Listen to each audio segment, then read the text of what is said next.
From Hollywood, it's time now for... Johnny Dollar. My name's Steele, Mr. Dollar. Claims Division, Eastern Trust Insurance Company. Steele? You don't know me, Mr. Dollar. People at Universal Adjustment suggested I contact you. Thought you might be interested in helping me pay off a claim. Okay, tell me about it, Mr. Steele. One of our policyholders passed away last month, and we can't seem to locate his beneficiary. She just doesn't seem to be around. Maybe she doesn't want the money. Everybody wants money, Mr. Dollar, especially insurance money. Be there in an hour.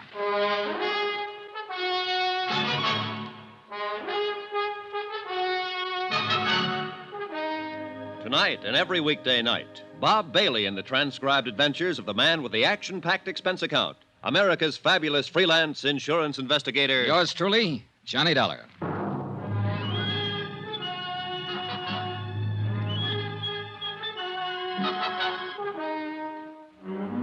Expense account submitted by Special Investigator Johnny Dollar to the Eastern Trust Insurance Company Claims Division, Hartford, Connecticut. The following is an accounting of expenditures during my investigation of the Broderick matter.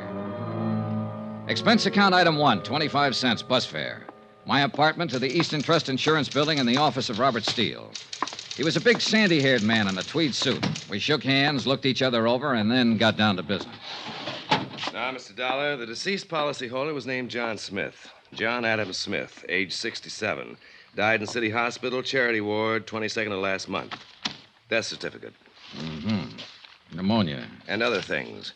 What other things? The intern who signed that certificate said Smith was pretty run down. Evidences of malnutrition, possible TB history. Not noted here, Mr. Steele. Doesn't make any difference. Smith was able to stand the exam for the policies when they were issued in 1943. You got him there? Yes. 1,500 total. Beneficiary, Lorraine Broderick. She the one you can't locate? She's the one. Any other possible heirs, family or anyone? No, Smith was all alone. No problems there. Any other material that might help to find Lorraine Broderick? No, this stuff here, it might help you. I don't know. I just don't know. You sound discouraged, Mr. Steele. $1,500 isn't a lot of money, and the chances are Lorraine Broderick won't even remember John Adams Smith when you do find her. But I hope you do. I'm explaining this badly. Look here. You see? Mm-hmm. And here. And here. It's the same all through the book. Smith was absolutely religious about his payments. Never missed a one. Never let it slide one day. Now, I bet I've got the record of 20,000 policy buyers. But none of them reads like that. I'm impressed, Mr. Steele. Can you tell me why Smith died in a charity ward if he was this conscientious? He didn't have any money or friends or home. He made his living selling papers. Oh. We wouldn't have known about his death except for the fact that the coroner's office called us. What can you tell me about his beneficiary? Lorraine Broderick was just someone who stopped and talked to him one day while he was selling papers. She was 11 years old at the time.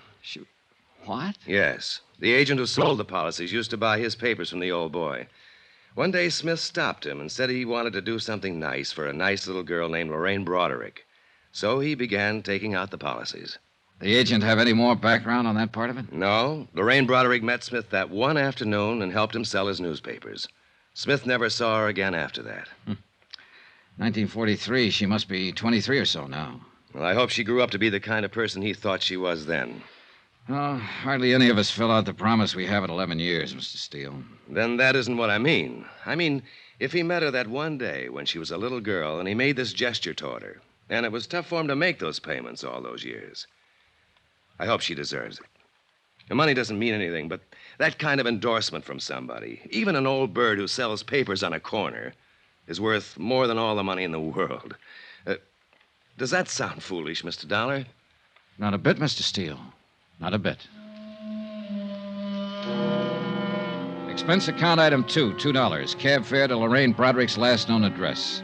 1485 Cushing Street, a broken-down apartment house that had probably never seen better days or better neighbors. The owner and manager of the building recalled that Paul and Mary Broderick, parents of Lorraine, had been killed in an automobile accident in 1948. The manager did not know what had become of Lorraine. She had moved out of the apartment 2 days after the funeral. No forwarding address.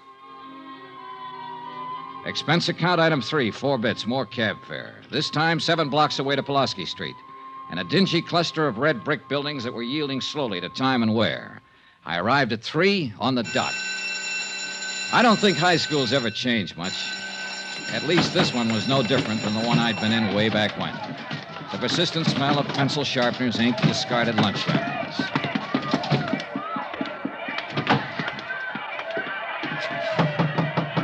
Yes? Sister Mary Regina? Yes, may I help you? Good afternoon, sister. My name's Johnny Dollar. I wonder if I could talk to you a moment.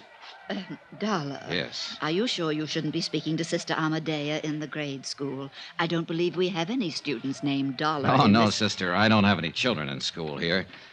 I've been hired by Eastern Trust Insurance Company to locate a beneficiary on one of their insurance policies. I thought perhaps you might help me. Well, I'll try, Mr. Dollar. I took a chance and came here because it was the nearest high school to the girl's address. Her name is Lorraine Broderick. Lorraine Broderick. Yes. The last trace I have of her was in 1948. She was about 17 then, possibly still in school, possibly this school. Lorraine Broderick. Mm-hmm. Sound familiar, sister? In a way, yes. Oh, there are so many, Mr. Dollar. Yeah, I just met about 3,000 of them out in the hall. Yes, I know. 1948. Benson, Brady, Broderick, Lorraine Mary Broderick. Oh. Yes, Mr. Dollar, your guess was very good. She was here in St. Charles from 1945 to 48, yes. I wonder if there's an address listed there, home address. 1120 Seaton Place. Oh, my, that's quite far from here. Parents deceased, guardian. Oh. Anything wrong, sister? Why, I remember Lorraine now, Mr. Dollar. Her parents were killed in an automobile accident in her senior year. Yes, and she went to live with her uncle, James Broderick, at this Seaton address. Oh, yes, I remember that lovely girl. She was in Sister Hildegard's class. That ties up with what I know about her so far, sister. Oh, I remember her so clearly. I can even see her face. Perhaps that was it, her face. Like an angel's, gentle and fresh and wonderful. The man who left her the insurance money must have thought the same as you do, sister. He saw her one day when she was 11. Oh, I have an annual from that year, Mr. Dollar. Would you like to see Lorraine? Yes. Right here. Yes, here we are. That's Lorraine Broderick. Beautiful, isn't she? Sister Mary Regina pointed to a group picture on one of the pages. It was labeled Girl Fidelity. Lorraine Broderick was in the first row, one of 30 or 40 self-conscious little girls wearing identical self-conscious expressions. Her hair appeared to be deep brown or black, her features soft and slightly cherubic.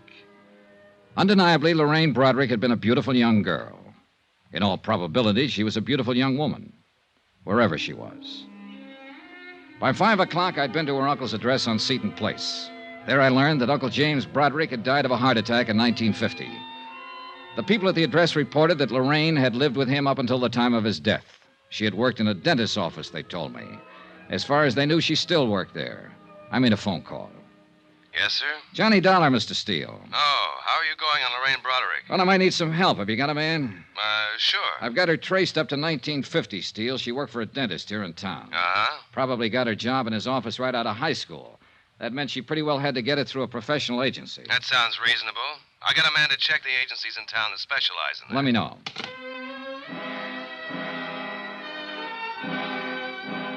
The next day, I was back in St. Charles High School making up a list of names and addresses belonging to students who had been in Lorraine Broderick's graduation class.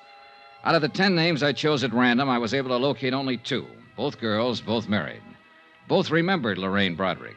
Neither of them had seen her since graduation. Neither of them was able to furnish any helpful information. Expense account item 5, 10 cents, 1 phone call. Steele again. You want to take this down, Dollar? Yeah, okay. David Pollard. That's Dr. David Pollard. 2950 Tremel Lane. Lorraine Broderick went to work for him as a receptionist in 1949. Got it? Got it. What's his office address? Suite 210, Majestic Building.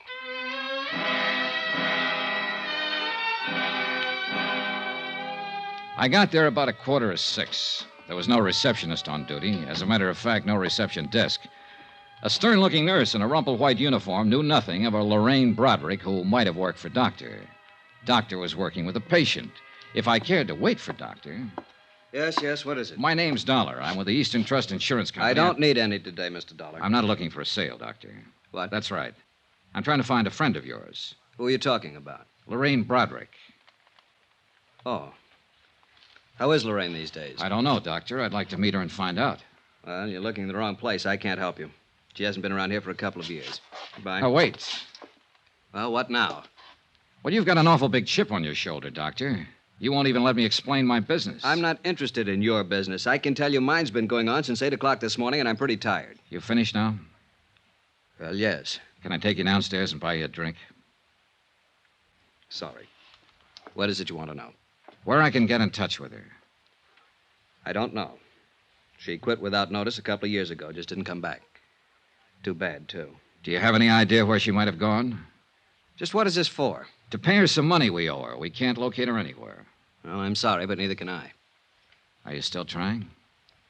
Not anymore. All I know is she just left one day about 2 years ago. She had a little apartment over on the west side. The manager told me she'd pulled out bag and baggage, and I haven't heard from her since. Were you on good terms with her, Doctor? Doctor? I'll take the drink.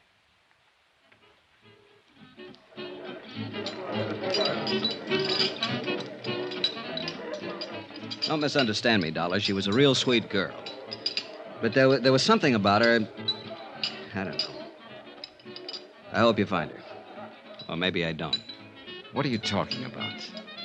She had plans of her own, plans she never told me about. Look, I was in practice 3 years when she came to work for me, fresh out of high school. With all of it, she still made me feel like a little boy in knee pants. That smile of hers you could take two ways. And the look that went with it. I'm sure she's met a lot of men since she walked out on me, and I'll bet all of them have found out the same thing. What's that? That they've been taken. You mean money? Oh, it wasn't the watch or the necklace or the loans every now and then. It was being taken worse. You know, being used and knowing you're being used. I don't quite get it. And I'll make it clear. That sweet, fresh, beautiful little girl was out to do everything and everybody for all she could get. She's rotten, you know, just plain rotten.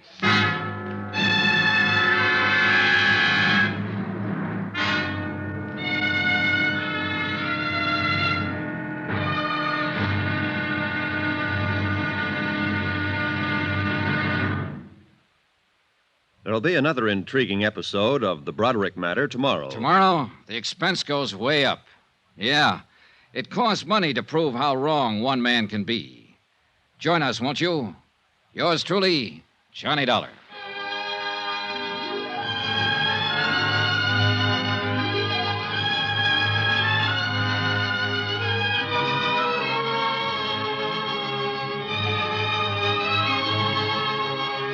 Yours truly, Johnny Dollar, starring Bob Bailey, is transcribed in Hollywood. Written by John Dawson. It is produced and directed by Jack Johnstone.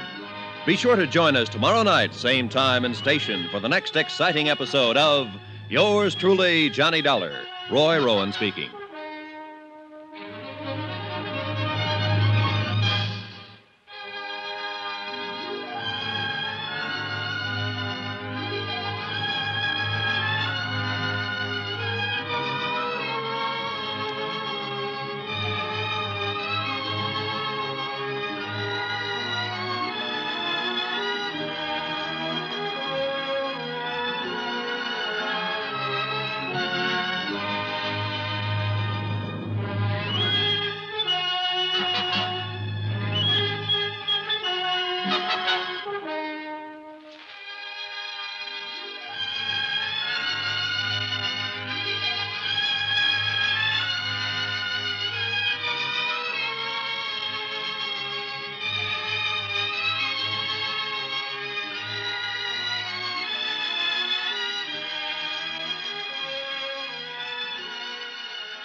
You've been listening to the OTR Gold Network.